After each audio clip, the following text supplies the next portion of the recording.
This is the X-Zone Broadcast Network, broadcasting worldwide on broadcast affiliates and satellite program providers, including CNN Broadcast Network, Sirius Satellite Network, Star Media, Good News Radio Network, Angel Broadcast Network, Wiki Broadcast Network, and WPBN TV. For more information on the X-Zone Broadcast Network, visit us at www.xzbn.net.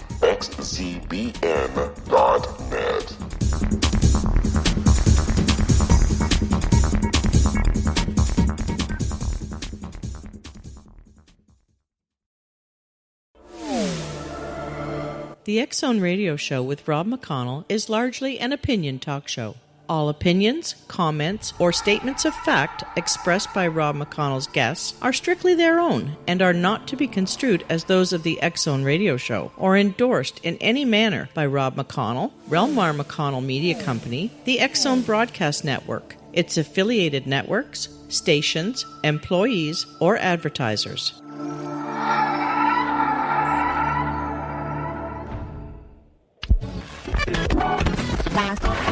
All Hit Radio.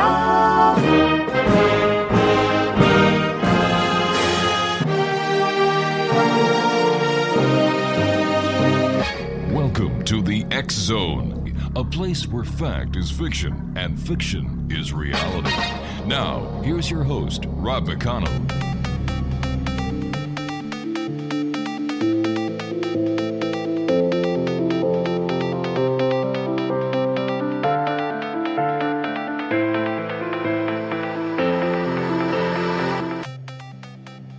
Welcome back, everyone. This is the X-Zone. I am Rob McConnell, and we're coming to you from our broadcast center in Hamilton, Ontario, Canada, on the X-Zone Broadcast Network and our growing family of broadcast affiliates right around the world. If you'd like to send me an email, it's very simple, studio@xzoneradiotv.com or xzone@xzoneradiotv.com. On all social media sites, X-Zone Radio TV, and our website, www.xzoneradiotv.com.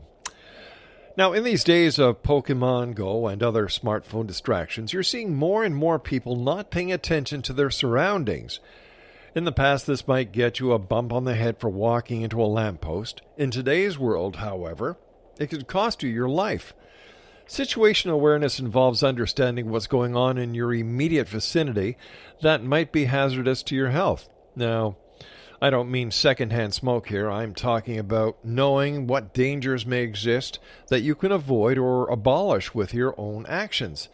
Especially important for soldiers in a combat zone, it's now become just as important for the average citizen in any large crowd. My guest this hour is Dr. Joe Alton, MD. He is a disaster preparedness expert, member of the Wilderness Medical Society, and New York Times Amazon best-selling author of The Survival Medicine Handbook, the essential guide for when medical help is not on the way. And other books. Dr. Alton has also written the just-released and timely The Zika Virus Handbook. Dr. Alton is also known as a speaker and the host of The Doom and Bloom, the Survival Medicine Hour syndicated podcast. His website is www.doomandbloom.com and it's doomandbloom.net. And Dr. Joe, welcome to the X-Zone. How are you, sir? I'm doing great, Rob. Thank you for having me. Sir, the pleasure is all ours. The Zika virus, terrorism, weird weather, my gosh, we have it all coming to us from each and every angle. This must be a very busy time for emergency medical preparedness, medical professions like yourself. How do you handle it? How do you cope? I'll tell you, it has been hectic for me. I have been speaking on medical preparedness for disasters, for epidemics, for active shooter situations, other terror events. I was in St. Louis, Missouri last week, Lakeland, Florida the week before that, going to Cincinnati in a couple of weeks. This is a topic that these are topics that are on people's minds, and people are concerned. The world is not that safe anymore, especially in the United States. We're going to see a number of different type of terror events, especially occurring in the future, going to be an issue. Look what just happened this past week in Minnesota and then in New York City. My God, is anybody safe anywhere? In New York, not only New York City, but in New Jersey as well. Well, I think that in our situation, we have to instill a culture of what I call situational awareness. If we can do that, then I think that we'll be able to have a better chance of avoiding becoming a victim of these kinds of events. There are people that are out there that are trying to do us harm. Their sole mission in life is to make casualties out of decent citizens, and we need to act. We need to formulate plans of action to avoid becoming victims.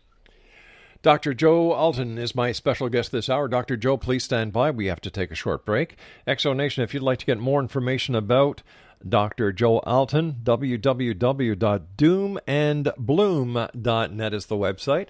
And Dr. Alton will be back with me on the other side of this break. Now, here's a little pitch for our good friends at CubeSat. How would you like to be part of UFO history? How would you be part of the first satellite investigation of close Earth orbit looking for UFOs? Do I have your interest?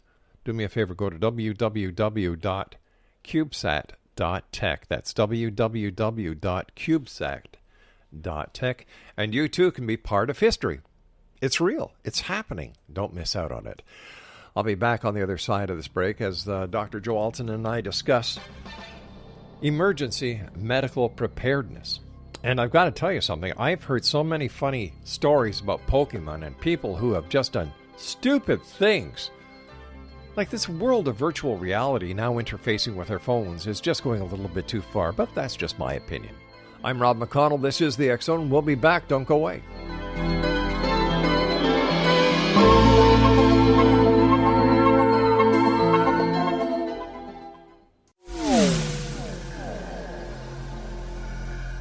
This is Kevin Randall. For nearly 30 years, I have been investigating the case of the Roswell UFO. I have interviewed hundreds of people and stood on the crash site.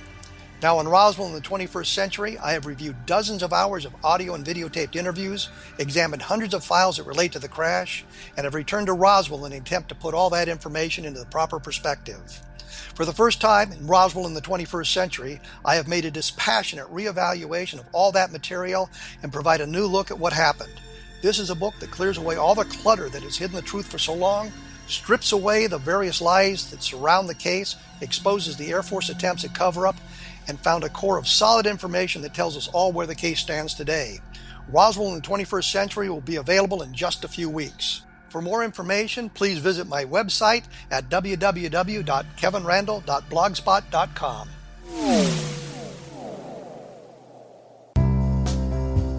Gibbs A. Williams, Ph.D., is a practicing psychoanalyst, supervisor, researcher, and author in New York City.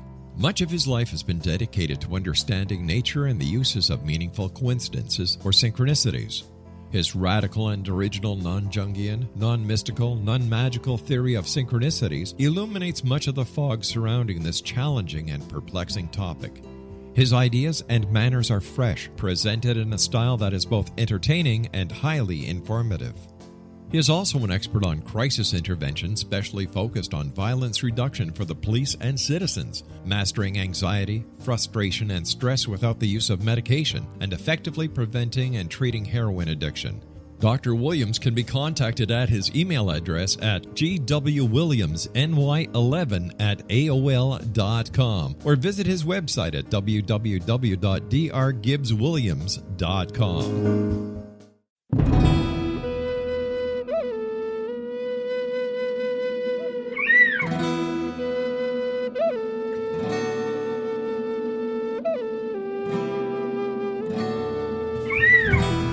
Shamanism is recognized as a method to access the quantum level. Mastery of shamanic skills puts spiritual information and healing power into your hands. Path Home Shamanic Art School, a bonded Colorado certified occupational school, has met rigorous state standards, ensuring its director and instructors have the qualifications to teach the shamanic arts. Path Home offers its certification program in blocks of study. Block 1, a 5-day intensive, will be held in the beautiful mountain town of Coaldale, Colorado, October 13th through 18th. Registration deadline is September 12th. Experience Journey Trance, Power Animals, Helping Spirits, Sacred Space, and Life Purpose. Come discover your power. Join me, Gwilda Wiyaka, in the magical world of shamanism. Call 303-775-3431 or visit findyourpathhome.com.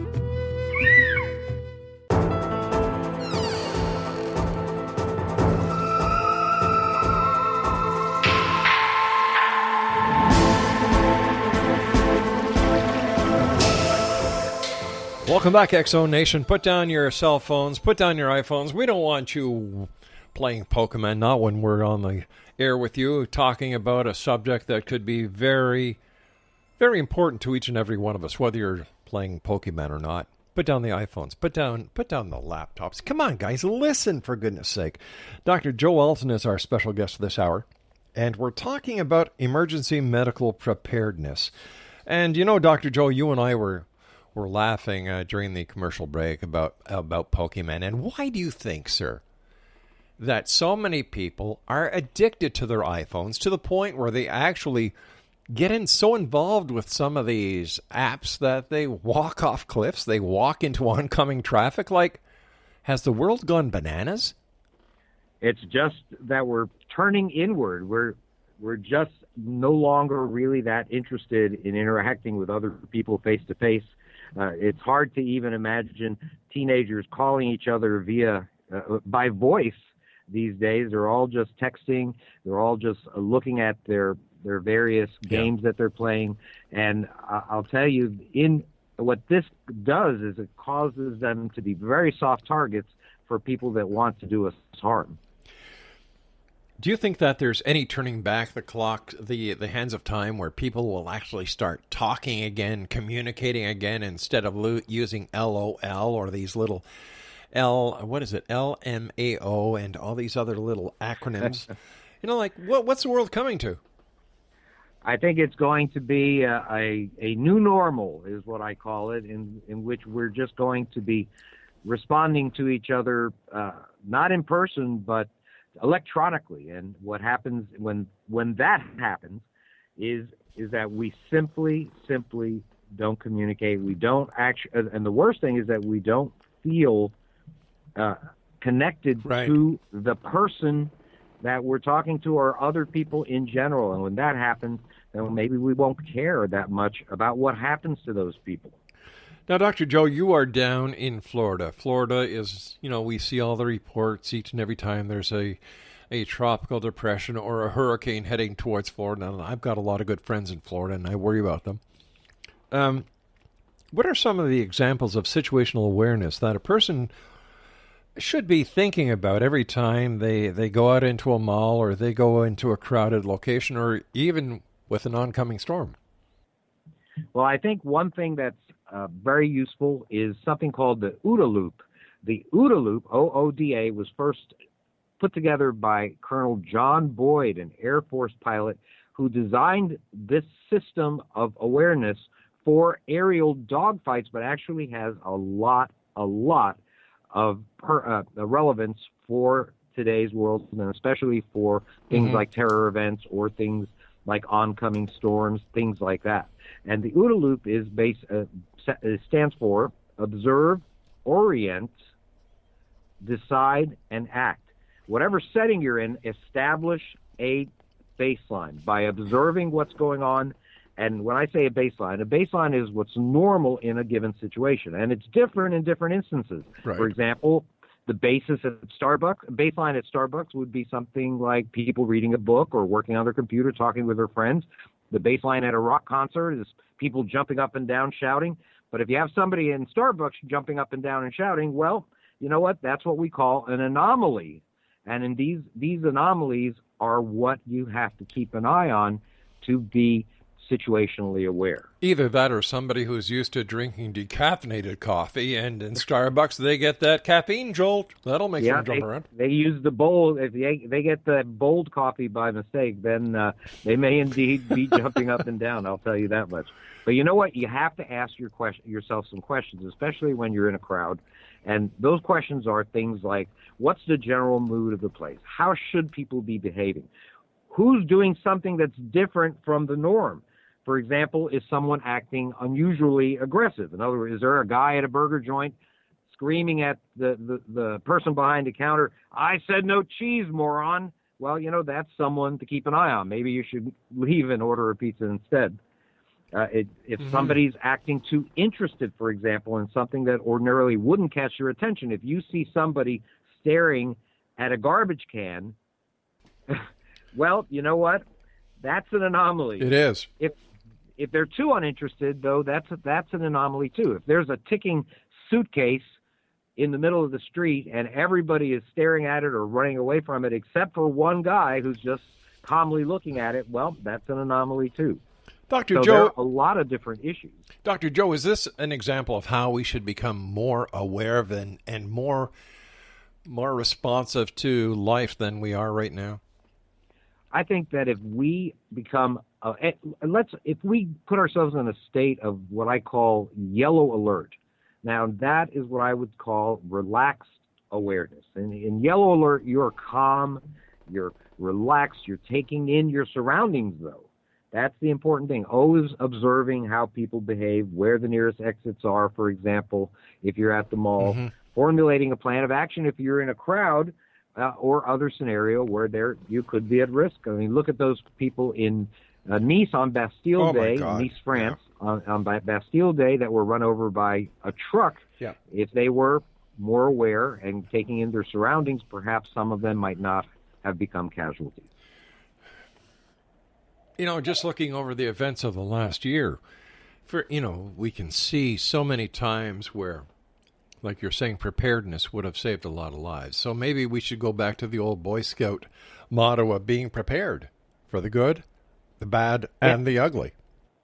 The truth of the matter is the Boy Scouts are an awesome way to be prepared. I know that you're using it metaphorically, but the truth of the matter is if we actually put our young people in programs like the Boy Scouts, then we would have a much better chance of having a population that's medically prepared. And believe me, have no doubt that would save some lives.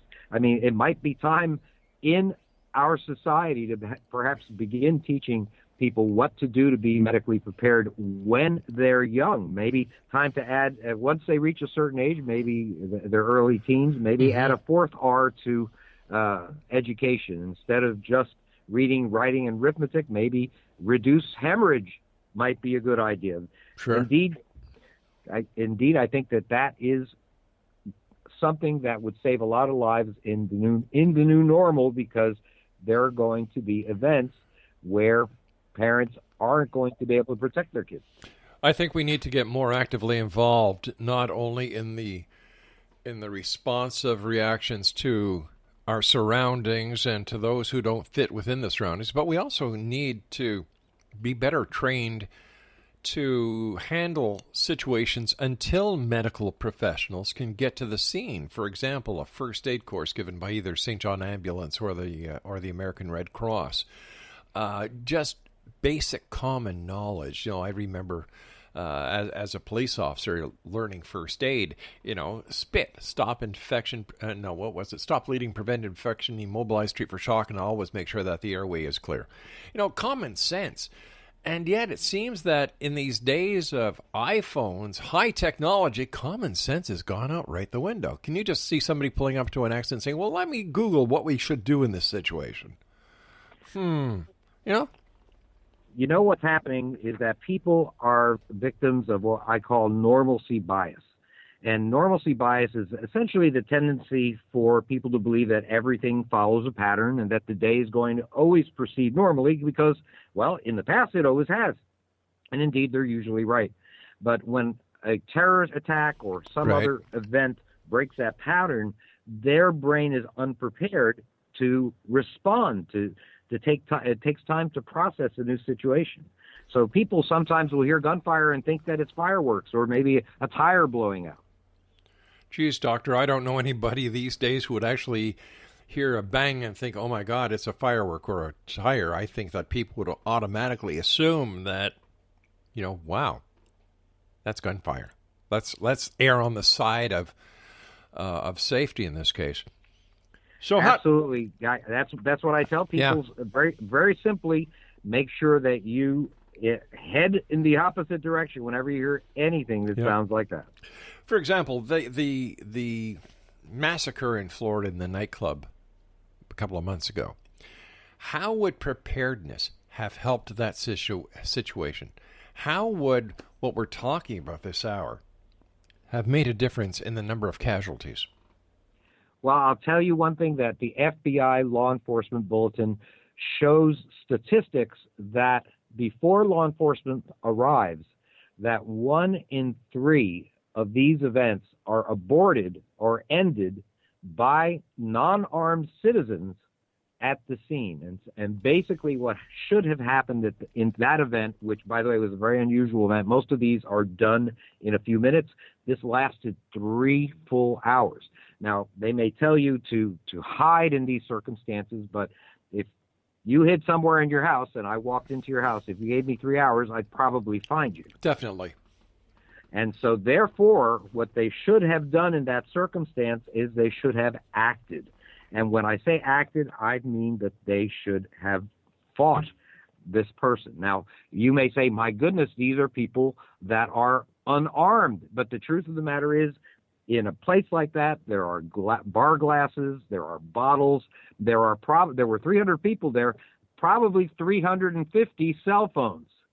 And if a group of people had simply hurled their cell phones while charging this guy, I mean, this guy was not James Bond. He had just bought that rifle a couple of weeks earlier. Believe me, if he had 4 or 5 people rushing at him from different directions, throwing things at him, he would have flinched, he would have ducked. Yeah. He would certainly not have been able to focus enough to aim to kill all of these people, and the event would have been over. I think many people's lives would have been saved. I think the perfect example of what we're talking about are the 4 brave passengers aboard that flight that crashed in Shanksville, Pennsylvania on 9/11. The passengers took control. They weren't going to let the terrorist get away with it, and they decided, we'll take 40.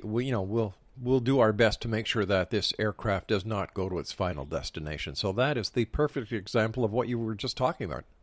Exactly, and we had 3 unarmed men who were able to stop a shooter on a train in Paris last year. Yeah. There were one, I think, was an off-duty soldier, and they were on all the talk shows afterwards, but they were unarmed. They were able to disarm by acting a person that was walking around with a rifle and saved many, many lives.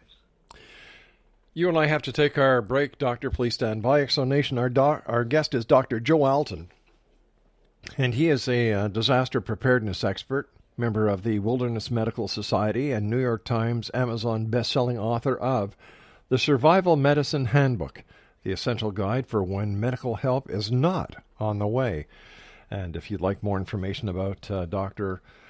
Alton, all you have to do is go to www.doomandbloom.net. This is the X Zone. I am Rob McConnell. We're coming to you from our broadcast center in Hamilton, Ontario, Canada, on the X Zone Broadcast Network and TalkStream Live. If you'd like to find out more about us, very simple. Go to www.xzoneradiotv.com. Monday through Friday from 11 p.m. until 2 a.m. You can find me right here, and we'll be back on the other side of this break here in the X Zone. I am Rob McConnell. Whatever you do, don't go away.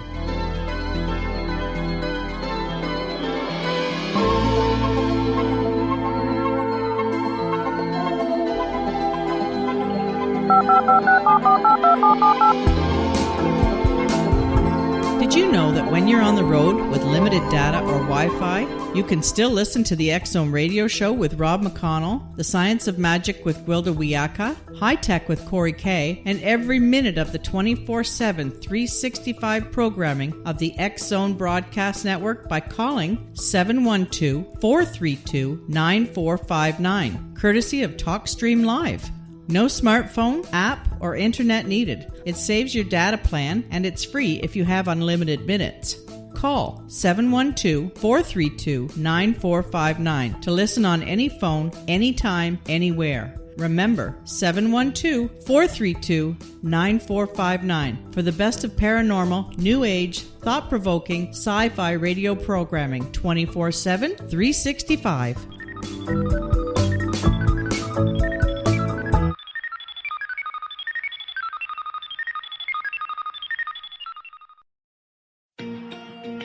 Wouldn't you love to know the secret to everything? Well then, meet Dr. Kimberly McGeorge and her cutting-edge breakthrough knowledge that combines science with possibility. Dr. Kimberly brings real-life answers and healing to those open to alternative solutions. She teaches solution-based programs and classes that will change all areas of your life forever. Specializing in conscious creation, intuitive readings, and energy medicine, you can rapidly shift health, relationships, business, and money and abundance challenges quickly. Receive her best-selling book, Secret to Everything, at no cost by going to secrettoeverything.com/X-Zone. That's right, transformation can start now. Just go to secrettoeverything.com/X-Zone and receive Dr. Kimberly's book for free.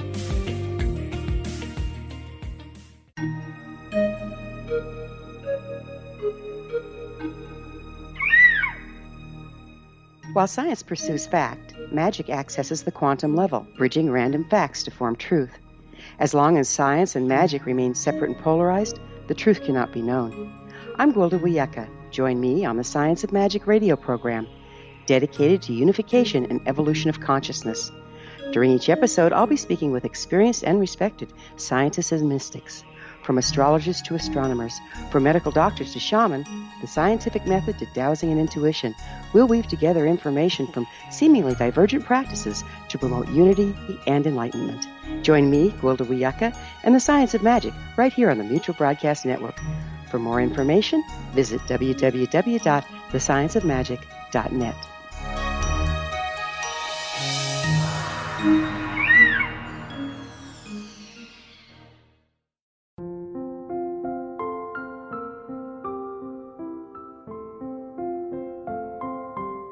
I am Dr. Carl O'Helvey, founder, president of a new cancer foundation focusing on evidence-based physical, mental, and spiritual interventions, including natural cancer cures, prayer, meditation, affirmations, nutrition, and other related holistic cancer prevention and cure modalities.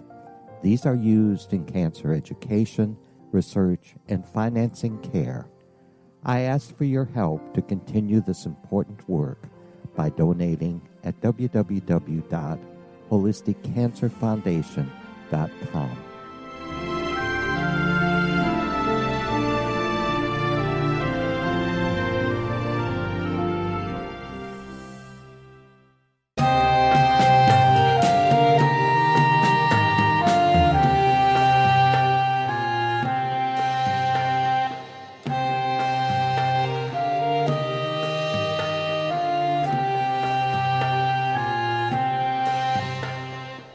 Dr. Joe Alton's our special guest this hour, www.doomandbloom.net. We were also talking earlier, Doctor, before we went on air, to the Zika virus. As a person living in Florida, as a medical professional, what can you tell us about the Zika virus? Well, the Zika virus is a member of the flavivirus family, which includes some other pretty well-known diseases, things like yellow fever, West Nile virus, chikungunya, and it has been a family of viruses that has been crossing the Atlantic and hitting the Western Hemisphere recently. Last year it was the chikungunya virus, which caused fevers and joint pain and muscle aches that lasted sometimes for months. This year it is the Zika virus, and the Zika virus is essentially a virus that is passed on by mosquitoes. It's passed on by a particular species more than others. That species is called the Aedes mosquito. Aedes is the ancient Greek word for unpleasant, I'll say. And I'll tell you that it is a mosquito that has really gained a foothold And now it, as a matter of fact, has been identified in at least 30 states of the Union. That's up from 12 in a survey from some years ago. Where does this mosquito originate from? The mosquito is originally from Africa. It is the full name of it is Aedes aegypti. It comes from Egypt originally, but it has made it essentially all around the globe. It's in South America, it's in Asia, it is in French Polynesia. It has been actually found in places that you wouldn't think that a mosquito could live over the winter. It's a matter of fact in the underground systems in New York and Washington, D.C. So it lasts over winters there and has sustained population. So how is, in your opinion, the best way to eradicate this this nasty skeeter? Well, the most effective way is mosquito control. And when I say mosquito control, there are many different ways to do that. Mm-hmm. There are ways that they are doing right now with success in killing the mosquito, but also killing good insects as well, and that is aerial spraying with pesticides. In Dorchester County, as a matter of fact, South Carolina, they killed half of the county's beekeeper commercial beehive. Ouch. By spraying at an inappropriate time when bees were out foraging. So is this an example of the needs of the many outweigh the needs of the few? Well, I think in this case it was an example of not reading the directions on the box, because it says very specifically for this particular chemical that you're never supposed to spray it either after sunrise or before sunset. You should do it either before sunrise or after sunset when bees are not out foraging. And in this case, it would have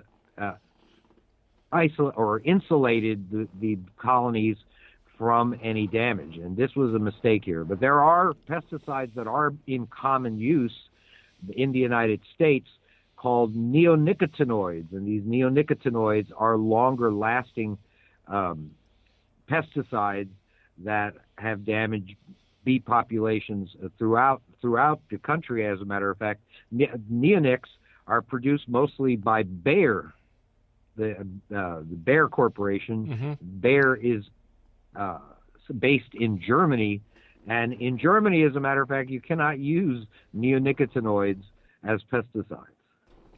Geez, just imagine that, eh? Well, here in the United States, I'll tell you that you have to actually prove a pesticide to be dangerous before they'll consider banning it.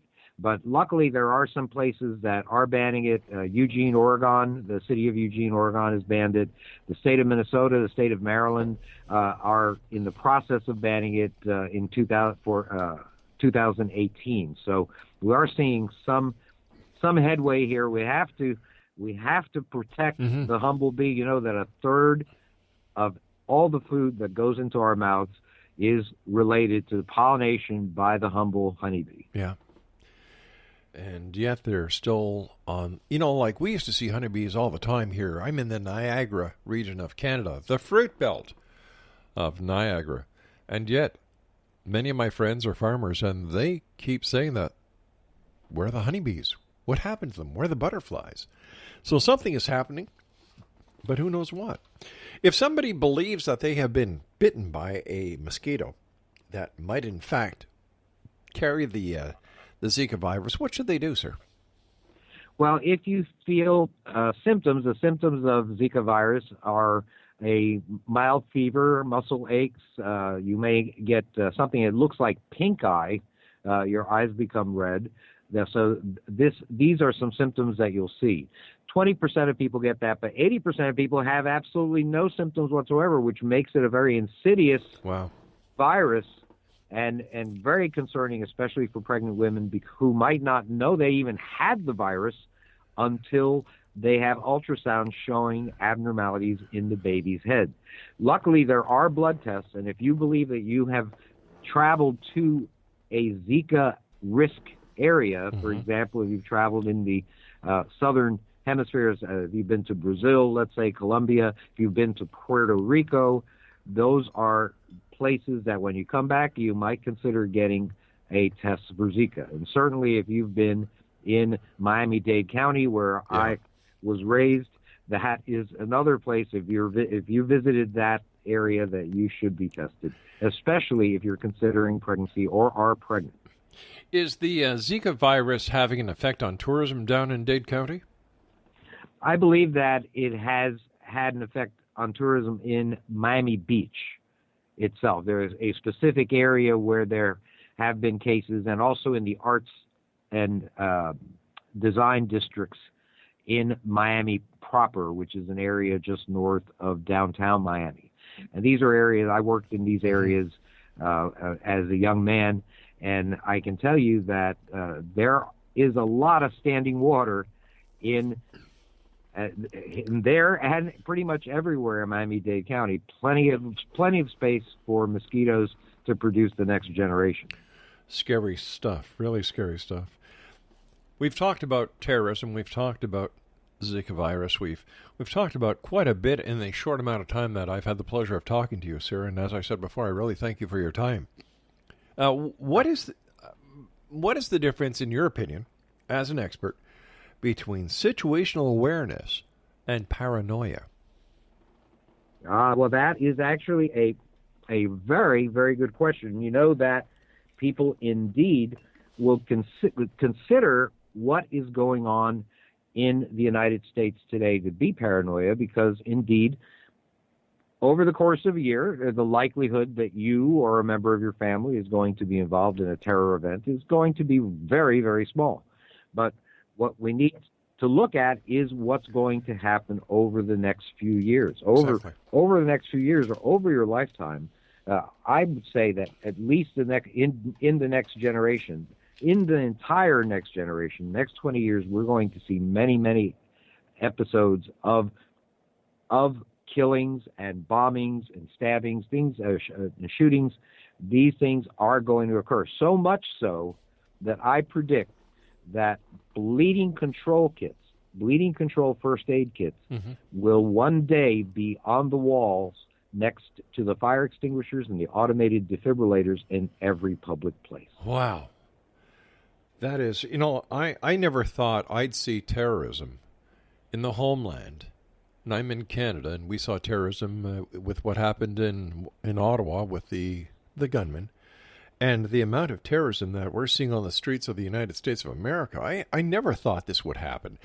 As a professional, do you believe that the first responders, law enforcement, Coast Guard, Homeland Security, TSA, are trained and have the necessary equipment and assets to properly perform their jobs? Well, I think that most people believe that law enforcement and Homeland Security are on the case, but the truth of the matter is there are just too many suspects. There are, as a matter of fact, Omar Mateen, who was the killer in the gunman in the Orlando shootings, Ahmad Khan Rahmani, who was the bomber in New York just last weekend. Both of these people have been on the radar of Homeland Security, right. And indeed, they took a look at them and they said, well, they're not in our top 1,000 people that we're worried about. And so as a result, these people are free to go and develop whatever plan of action they have for making casualties among our citizens. So that's a big thing. Another thing that people believe is that law enforcement, once they arrive on the scene, will take care of the wounded and take care of those who are injured in these types of events. And the truth of the matter is that law enforcement must pass by those that are wounded, even those that are you could visually see them bleeding heavily, because their job is to neutralize the threat, because that threat is causing more casualties. So they pass the wounded right by. And so that's why it's so important for the everyday citizen to know how to deal with bleeding, let's say, how to stop bleeding. 1 in 5 deaths from hemorrhage in these events could be prevented by the quick action of a bystander. So should we start teaching children in school basic first aid?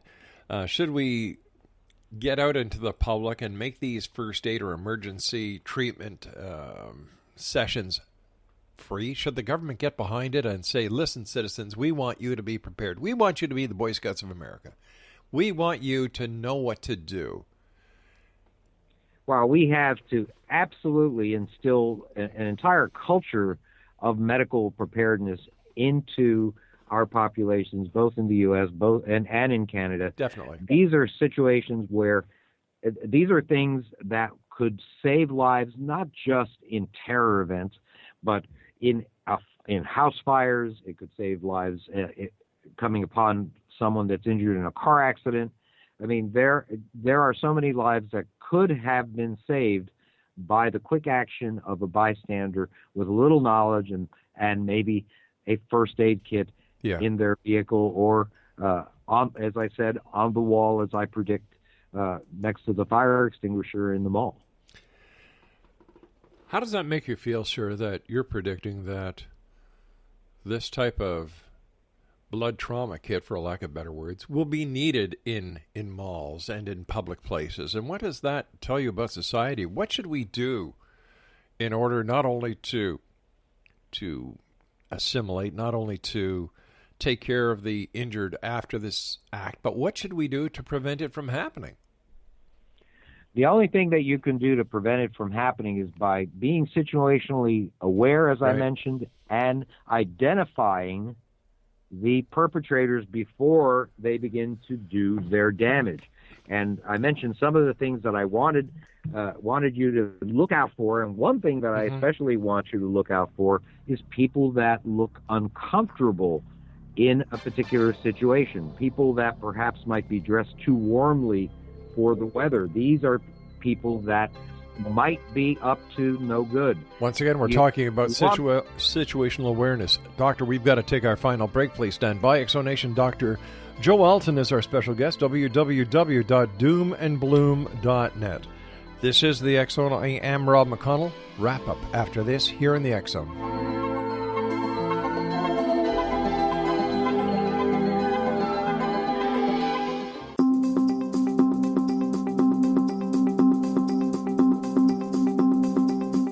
As host of Dialogue with Divinity, I am thrilled to join the X Zone Broadcast Network and their growing number of affiliates.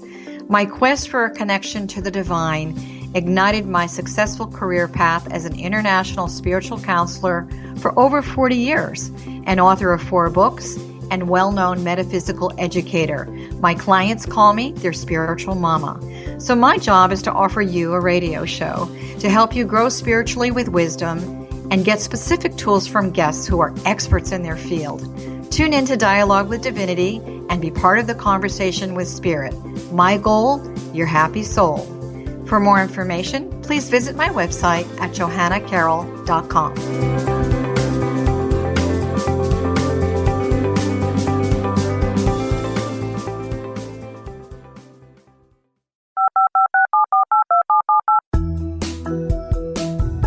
Did you know that when you're on the road with limited data or Wi-Fi, you can still listen to the X Zone radio show with Rob McConnell, The Science of Magic with Gwilda Wiyaka, High Tech with Corey Kay, and every minute of the 24/7, 365 programming of the X Zone Broadcast Network by calling 712-432-9459, courtesy of TalkStream Live. No smartphone, app, or internet needed. It saves your data plan, and it's free if you have unlimited minutes. Call 712-432-9459 to listen on any phone, anytime, anywhere. Remember, 712-432-9459 for the best of paranormal, new age, thought-provoking, sci-fi radio programming 24/7, 365.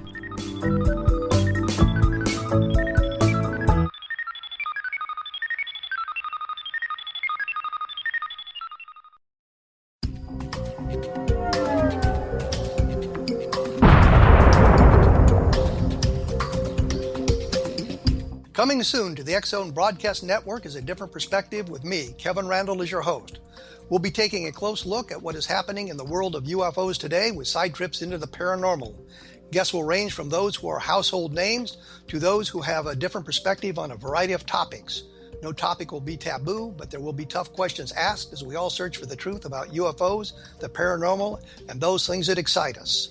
Sometimes we'll agree with a guest and sometimes we won't, but we'll try to keep the program topical.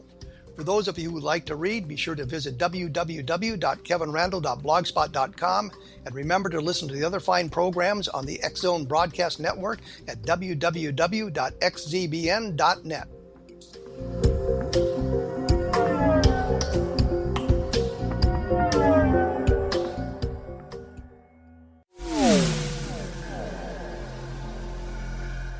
This is Kevin Randle. For nearly 30 years, I have been investigating the case of the Roswell UFO. I have interviewed hundreds of people and stood on the crash site. Now in Roswell in the 21st century, I have reviewed dozens of hours of audio and videotaped interviews, examined hundreds of files that relate to the crash, and have returned to Roswell in an attempt to put all that information into the proper perspective. For the first time in Roswell in the 21st century, I have made a dispassionate reevaluation of all that material and provide a new look at what happened. This is a book that clears away all the clutter that has hidden the truth for so long, strips away the various lies that surround the case, exposes the Air Force attempts at cover-up, and found a core of solid information that tells us all where the case stands today. Roswell in the 21st century will be available in just a few weeks. For more information, please visit my website at www.kevinrandle.blogspot.com. What Happened in Benghazi is revealed by Nicholas Genix, author of Obama, Islam, and Benghazi. He informs the American people that President Obama deceived them by advocating a strong foreign policy prior to the 2012 presidential election, and Hillary Clinton supported this deception. As the title infers, there is a connection between Obama, Islam, and Benghazi.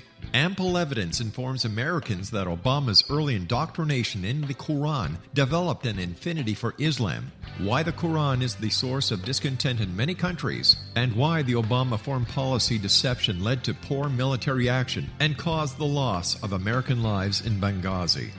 Genix provides 36 questions for the Select Committee on Benghazi to validate if Americans are justified to mistrust President Obama and Hillary Clinton. An overview of Obama, Islam, and Benghazi is presented on the website www.futureofgodamen.com. That's www.futureofgodamen.com. Afterlife expert Roberta Grimes was the first one to say that dying can be fun. Now her best-selling book, The Fun of Dying, is available in stores worldwide. So if you wonder whether death ends life, how it feels to die, or what heaven might be like, The Fun of Dying was written for you. And if you have always been afraid of death, or if you worry that your life has no meaning, let The Fun of Dying ease your fears and bring new meaning to your life. Nothing said in The Fun of Dying is based on the teachings of any religion. Instead, Roberta draws on evidence to explain how death happens, how it feels, and what comes next. A lot of the best death-related evidence was produced in the first half of the 20th century. When it is put together with recent discoveries, it tells a consistent and amazing story. Roberta Grimes blogs and answers questions at robertagrimes.com. Her wonderful book, The Fun of Dying, is available on Amazon and at stores worldwide wherever books are sold.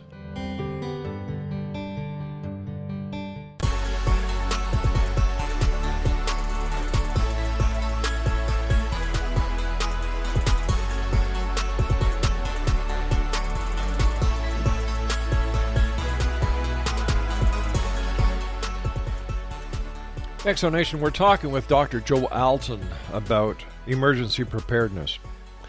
Now, Dr. Alton is the author of a couple of books. The Survival Medicine Handbook, The Essential Guide for When Medical Help is Not on the Way. And he has also written a book that I believe is just being released, or is going to be released, entitled The Zika Virus Handbook. For all the information about the good doctor, visit his website at www.doomandbloom.net. As I said to you between the break, Dr. Joe, thank you so much for joining us. It's been a great pleasure talking to you. But for the listeners who may want to get more involved, what are some tips that you can give us about what they can do if something happens so that they can be prepared and help people until emergency personnel arrive? Well, I think that one thing that's very important is to take your municipality's first aid or or first responder classes. Sometimes that class is known as a CERT class, CERT, Community Emergency Response Team class. That is a class that will give you a lot of great, what they call pre-hospital information and training, and certainly help you to learn how to stop bleeding in emergency situations. This is something that would give people time so that the ambulance can arrive and indeed get that person to the next highest medical asset. And so that's something that's very important. I think that it's important also in the back of your mind for disasters and for other situations where medical help may not be on the way, as my book says. For example, an example of that would be Hurricane Katrina, where there was a lot of emergency medical personnel available, but they couldn't reach people because of flooding. It is important for you to think in the back of your mind as you learn standard first aid and standard medical procedures in these classes, to think about what you would do if you had to deal with that injury for longer than just a few minutes. And so this is what we write about in our book, the Survival Medicine Handbook, and you'll find that we are now, I think, at almost 900 videos, podcasts, and articles on our website at doomandbloom.net, all on the same topic and all assuming that you might just be the end of the line when it comes to the safety of your family. Doctor, when you're out in public talking to people at a book signing or even doing your own show, what is the most frequent question that you get asked, sir? The most frequent question that I get is, what do I do in times of trouble when I am actually on my own and medical help may not be forthcoming? And there are certain situations where people that are, let's say, homesteaders, rural homesteaders, when people who are survivors of the aftermath of a disaster, where they may have to be pretty much the end of the line, as I mentioned, with regards to their family's well-being. And so what supplies should I have? These are some of the main questions that I get asked, and I tell them bandages, tourniquets, antibiotics, I think, are important, both natural and commercial. Use all the tools in the woodshed. Make sure you know what plants in your area might have medicinal benefits. There are quite a few, and in any survival situation, whatever you have stored in your medicine cabinet is not going to last, so you need to know these things. So this is part of my mission, to put a medically prepared person in every family. We've talked about terrorism. We've talked about other areas that people get caught up in the day-to-day life. But one of the ones that I fear the most, sir, is the explosion of electromagnetic pulse that will wipe out the entire grid, that will wipe out all electronic communications. How prepared do you think we are for that? We are absolutely the least prepared we could possibly be. If something like that indeed happened, it has been estimated that it would take 11 years to produce the transformers that will be knocked out permanently as a result of such an event. And so when you're talking about a situation where there will be absolute chaos, it is something that that I strongly urge you to have food stored up enough to last you for a good period of time. Have medical supplies available, because you may be in an area, especially if you live in a city, where there will be great civil unrest, no rule of law most likely. And one thing that's important, that if you have a place that you plan to go in terms of a retreat or some kind of location that you would consider to be a safer location, you must have a quick trigger to go to those locations, because the National Guard will be closing roads very quickly if something like that happens. God forbid, in case of a nuclear attack, what should people do? The important thing is to stay indoors if you can, if at all possible. The good news is that the actual blast zone in which everybody dies is smaller than you might actually think in these types of events. But the zone in which radiation can be an issue is much larger. And so, therefore, if you are able... I'm sorry, go ahead. No, doctor, I didn't say anything. Go right ahead, sir. Oh, okay. If you are in inside location, for example, just a centimeter of lead would eliminate half of the radiation that you would get. At just 2.5 centimeters or an inch of concrete would eliminate half of the radiation you get. These are called halving thicknesses, and they're different for every material. 11 inches, for example, of wood gives you the same effect as an inch of concrete.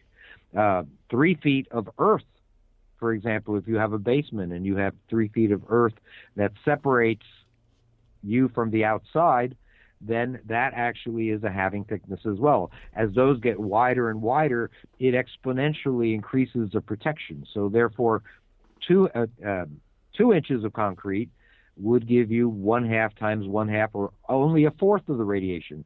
And 10 inches of concrete, therefore, would give you 1/2 times to the 10th power, or 1/1024 of the radiation. So this is something that would be very, very important to consider if you believe you're in an area where there may be a nuclear event.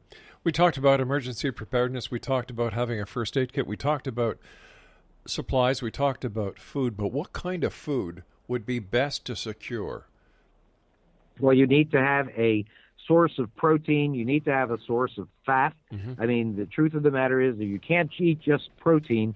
As a matter of fact, if you raise rabbits, you'll know that they have very little fat, and actually eating just rabbits, for example, may actually cause you to have pretty significant issues from a health standpoint, because eating protein by itself is not healthy. You have to have a balanced diet.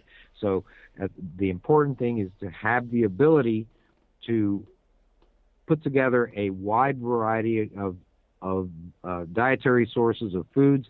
And also, I highly recommend that every one of your listeners consider learning how to garden, how to grow food.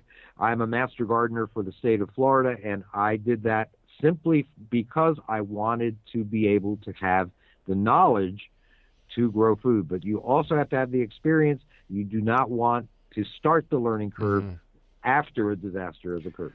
So a good idea would also, when you're storing food, store seeds as well. Go to your local gardening store and buy packages of seeds and just keep them in case. Absolutely. Some seeds last longer than others, but I think that is one of the most important things you can have. You need to be able to start from something, and a good seed vault would be a great thing for every family. Dr. Joe, we're coming up to the time where you and I will have to say so long for now. First of all, thank you so much for joining us, sir. It's been a great pleasure talking to you. Dr. Joe, what are your final thoughts for the listening audience of the X-Zone Nation? I just want to say that if we act, if we don't remain complacent, that really is the epidemic in the United States and perhaps in Canada, that there's an epidemic of complacency in which we don't feel that we have to learn how to deal with medical issues, that we don't have to be situationally aware. These are the things that are going to make us soft targets, that are going to cost us lives that could have been saved, avoidable deaths that could occur if we don't pay attention and don't instill a culture of medical preparedness in our society. Dr. Joe, where are your books available? Our books are available on Amazon: the Survival Medicine Handbook, the Essential Guide for When Help is Not on the Way, the Zika Virus Handbook, the Ebola Survival Handbook, and an older book of ours from that era, and other books that you'll find there. You'll find them all on Amazon or on our website at doomandbloom.net. Dr. Joe, thank you so much. Love to have you back on in the future, sir. Continued success. Thank you for sharing your knowledge, your expertise with us, and thank you for helping make a difference. Thank you, Rob. By the way, all of the interesting topics that you bring up on your show are making a difference for people as well. So I just want to thank you. Good night, Dr. Joe, and thank you once again. Bye. X-Zone Nation, Dr. Joe Alton has been my guest. Once again, his website is www.doomandbloom.net. I'll be back tomorrow night as once again we cross the time-space continuum to this place that I call the X Zone. So until tomorrow night, remember, we are our brother's keeper. Keep vigilant. Be part of the solution, not the problem. And always remember to keep your eyes to the sky and your heart to the light. Good night, everyone.